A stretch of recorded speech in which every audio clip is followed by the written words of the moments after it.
If you were thrown back for 170 million years, you would not see dinosaurs, you would not see forests, you might not even find a rail-running animal on land, because at this time, the land was still almost empty, a wet, rocky, barren world. But if you lowered your head into the ocean, you would see a completely different planet. Trilobites crawled across the seafloor, brachiopods covered the shallow seas, crinoids stood fixed to the seabed like strange underwater plants, graptolites floated through the water, corals and bryozoans began building more complex reef systems, and higher above them, straight-shelled cephalopods with cone-shaped shells were reaching out with their tentacles toward careless prey. Welcome to the Ordovician, an age when the ocean had just pressed the button for life to explode. The Cambrian explosion was like Earth's first test, a test of strange bodies, new parts, and new survival designs. But in the Ordovician, life was no longer just growing weird pieces. It was splitting into new roles, spreading into different layers of the ocean, finding different foods, building ecosystems that were more complex than anything before. Scientists call this change the Great Ordovician biodiversification event. In simple terms, the number of players in the ocean suddenly increased. So did the number of species. So did the number of jobs. Some filtered food from the water. Some dug into the mud. Some fixed their bodies to the seafloor. Some began to swim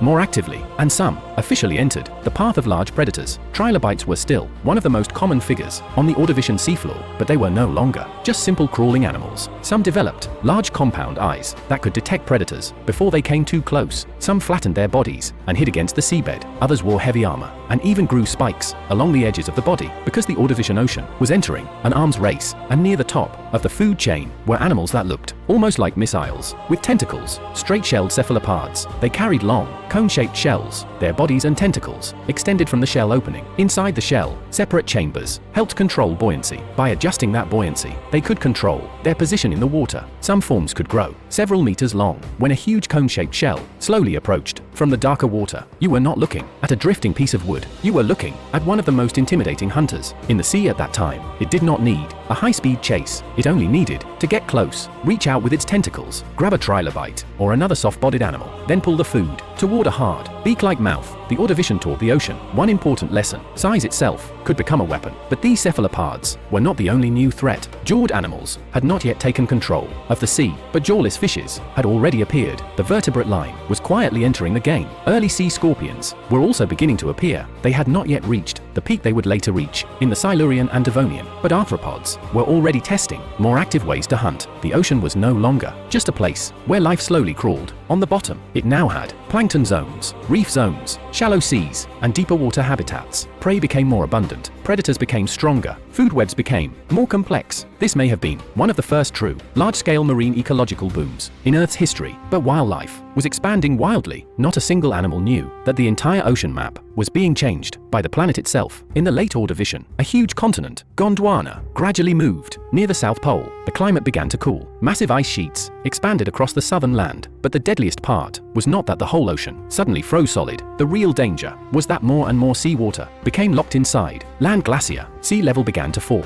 and the most successful life of the Ordovician lived mostly on warm, shallow continental shelves. When the water retreated, those shallow seas did not slowly become worse. They disappeared. The ocean that once covered the edges of continents pulled back toward deeper areas. Huge areas of seafloor were exposed. Reefs lost their water. Countless animals that depended on a certain depth, a certain temperature, and a certain environment were squeezed into smaller and smaller spaces. For humans, falling sea level only means the coastline moves outward, but for Ordovician life, it was as if Earth had deleted their cities. Filter feeders lost stable water flow. Shallow water animals lost their habitats. Species that depended on warm seas faced cooling too fast to adapt. The prosperity the ocean had just built began to collapse on a massive scale. This was the first heavy blow of the end Ordovician extinction. Global cooling, expanding glacier, a sudden sea level fall, and shallow sea ecosystems being cleared out directly. Large numbers of trilobites, brachiopods, graptolites, and reef organisms disappeared quickly. But if you think the survivors could simply recover when the ice age ended, then you are underestimating how Earth handles ecosystems. The glacier did not expand forever. Later, the climate changed again. The ice sheets began to retreat. Huge amounts of glacial ice melted. Sea level rose again. It looked as if the the shallow seas, had returned, but that did not mean the map of life had returned to normal. When seawater flooded the continental shelves again, ocean circulation changed, temperature patterns changed, nutrient distribution changed. In some marine regions, oxygen levels fell, low oxygen waters expanded. Species that had just survived the cold, the ice, and the falling sea now faced a second disaster. The first extinction pulse came from freezing, glaciation, and sea level fall. The second pulse was linked to rapid warming, rising seas, and oxygen-poor water. Earth did not throw only one punch. It froze the ocean, deleted the shallow sea map, then melted the glacier, raised the seas again, and used oxygen loss as the second attack. In the end, the late Ordovician mass extinction wiped out an estimated 85% of marine species. It became one of the 5 most severe mass extinctions in Earth's history. And the irony is this: before the disaster, life had just gone through an extraordinary expansion. The ocean had just learned to build complex reefs, predators had just begun to upgrade their bodies and weapons, vertebrates had just entered an early stage of their long rise, countless species had just found their places. Then Earth reshuffled the entire system. The straight-shelled cephalopods did not all vanish immediately. Trilobites also did not leave history completely. During this disaster, many lines of life continued into the Silurian, but the original structure of the Ordovician ocean boom had been changed forever. The survivors entered a new world, a world where resources had been divided again. Empty ecological positions would create new chances for later sea scorpions, fishes, and stronger predators. So the end Ordovician mass extinction was not only an ending, it was also the opening of the next ocean war. The Ordovician tells us one thing clearly: having many species does not mean life is safe. Having a thriving ecosystem does not mean it cannot fall.